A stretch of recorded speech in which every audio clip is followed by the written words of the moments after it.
Le Grand Matin Sud Radio, 7h-9h, Jean-Jacques Bourdin. Nous retrouvons Chloé Morin comme tous les lundis. Bonjour Chloé. Bonjour. Les Insoumis ont donc soulevé une polémique avec une proposition de loi déposée à l'Assemblée nationale qui vise à abroger le délit d'apologie du terrorisme, à sortir ce texte, à abroger ce texte et à le glisser dans les textes sur la presse, sur la loi de la presse. Oui, c'est-à-dire qu'en fait, ce délit, il a été créé par une loi de 2014, donc il n'a que 10 ans. Les Insoumis jugent qu'il accentue l'instrumentalisation de la lutte antiterroriste contre la liberté d'expression. Le texte, donc, serait inutile et il voudrait revenir à ce qu'il y avait avant, c'est-à-dire juste la loi du 29 juillet 1881 traitant des faits relevant des délits d'apologie de crimes de guerre et d'apologie de crimes contre l'humanité. Oui, rien sur le terrorisme, d'ailleurs, dans ce texte de 1881. 1880, on peut réviser la loi quand même depuis 1880. Enfin bon, comment justifie-t-il cette proposition de loi ? Alors ils citent plusieurs exemples dans lesquels ils estiment que ce texte est utilisé pour faire taire finalement des gens qui notamment défendent la cause palestinienne. Le cas le plus emblématique, c'est celui de Mathilde Panot, la présidente du groupe LFI à l'Assemblée nationale, et de Rima Hassan, l'eurodéputée insoumise, qui ont été entendus dans le cadre d'enquête pour apologie du terrorisme. Il était question du communiqué publié par LFI le 7 octobre 2023, dans lequel l'attaque du Hamas en Israël avait été décrite comme une offensive armée de forces palestiniennes. Dans l'exposé des motifs de la proposition de loi qui vient d'être déposée, on peut lire « Quelle démocratie peut encore conserver son nom lorsque les méthodes de l'antiterrorisme sont utilisées pour réprimer des militants politiques, des militants associatifs, des journalistes ou encore des syndicalistes ?» Oui, l'indignation n'a pas tardé. Elle est générale. Le ministre de l'Intérieur, Bruno Retailleau, a donné le là en écrivant sur X, sur Twitter, « Difficile de faire plus ignoble ».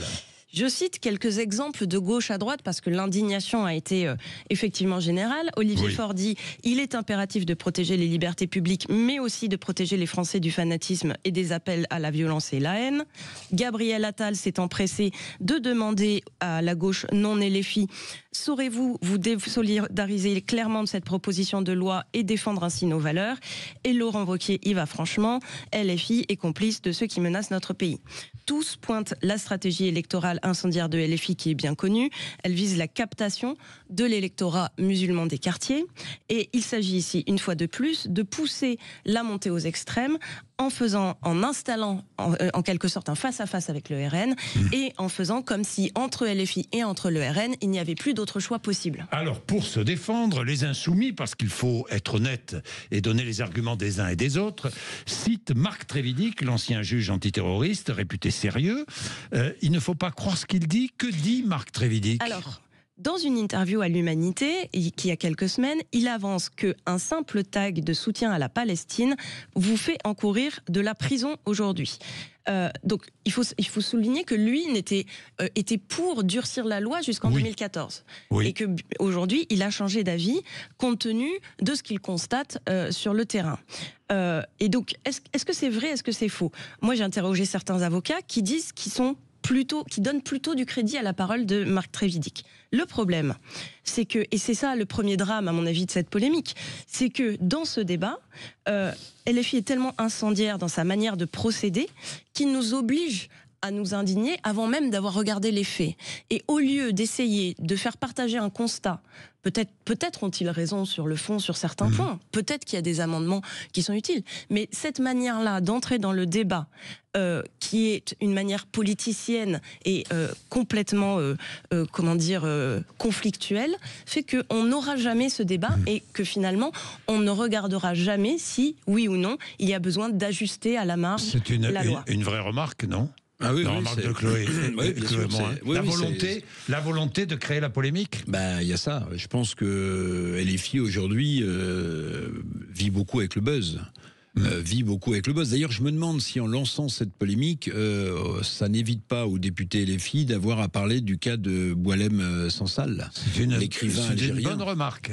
Parce que eux, ils n'ont pas pris position, ils en ont pas parlé. Bonne question. J'y pense. Alors voilà, c'est souvent comme ça. J'ai Quand mon on est invité mal à tout à l'aise sur l'heure, un sujet, on allume un contre-feu sur un autre sujet où on crée. Parce que Mathilde puis, Panot il y a a un peu quand rétro-pédalé quand même. Hein, donc vous le disiez avec Oui, cet ça. août de l'ancien Est-ce magistrat. que vous ne pensez pas tous les deux qu'il y a toujours chez LFI, c'est guidé par Jean-Luc Mélenchon tout cela, est-ce qu'il n'y a pas toujours dans l'idée de Jean-Luc Mélenchon de provoquer le chaos pour provoquer le départ d'Emmanuel Macron, pour provoquer une présidentielle anticipée pour qu'il puisse, lui, se présenter? Il n'a toujours pas digéré d'avoir été battu. Mais, ce qui est étonnant, c'est qu'il y a quelques semaines, on avait cru apercevoir un virage tactique chez les Insoumis, puisque les uns et les autres commençaient à s'habiller correctement, à être un peu... Jean-Luc Mélenchon lui-même avait dit il faut qu'on se prépare, il faut qu'on soit prêt à exercer le pouvoir. Donc on se disait, tiens, ils vont adopter un petit peu la stratégie de la cravate du RN, en quelque sorte. Et là, en effet, on revient à le chaos, la fureur. Donc vraisemblablement, l'idée, je suis pas loin de penser comme vous, l'idée c'est d'accélérer la décomposition politique pour tirer les marrons du feu en cas de... une fois qu'on aura éventuellement provoqué la démission du président de la République. Oui. Oui, enfin, si c'était le cas, je vois pas comment Jean-Luc Mélenchon pourrait se retrouver seul à gauche comme candidat, si vous voulez. Oui. Comme il serait pas seul... Oui, mais il pourrait arriver premier à gauche et peut-être se qualifier pour le second tour d'une présidentielle. Hein. Avec la cote de popularité qu'il a et la façon dont il fracture les électorats, le pays, etc. Alors, il fait ce pari-là, puisqu'il doit manquer 400 000 voix, c'est ça, pour être au second tour? 400 ou 600 000 voix, oui, je ne sais plus. Enfin, bon, alors il fait ce pari-là. Maintenant, s'il veut attirer dans son filet électoral d'autres électeurs, il faut qu'il y mette un peu plus du sien, parce que là, c'est quand même un repoussoir terrifiant pour une partie de la gauche républicaine. La conclusion qu'ils peuvent tirer des législatives, c'est que face au RN, la gauche votera toujours LFI. Oui. C'est ce qu'on a vu dans les législatives. Oui. Et donc, ils se disent, on est assez libre de faire à peu près n'importe quoi, puisque l'objectif est de se retrouver face à Marine Le Pen au second tour. Et dans ce cas-là, et c'est là où le raisonnement, à mon sens, pêche, dans ce cas-là, on peut gagner. Je pense qu'un second tour Mélenchon-Le Pen serait un peu plus compliqué que ce qu'ils imaginent. Ah bah ça c'est sûr, mais ça c'est sûr. 8h20, Éric Coquerel est avec nous dans quelques minutes.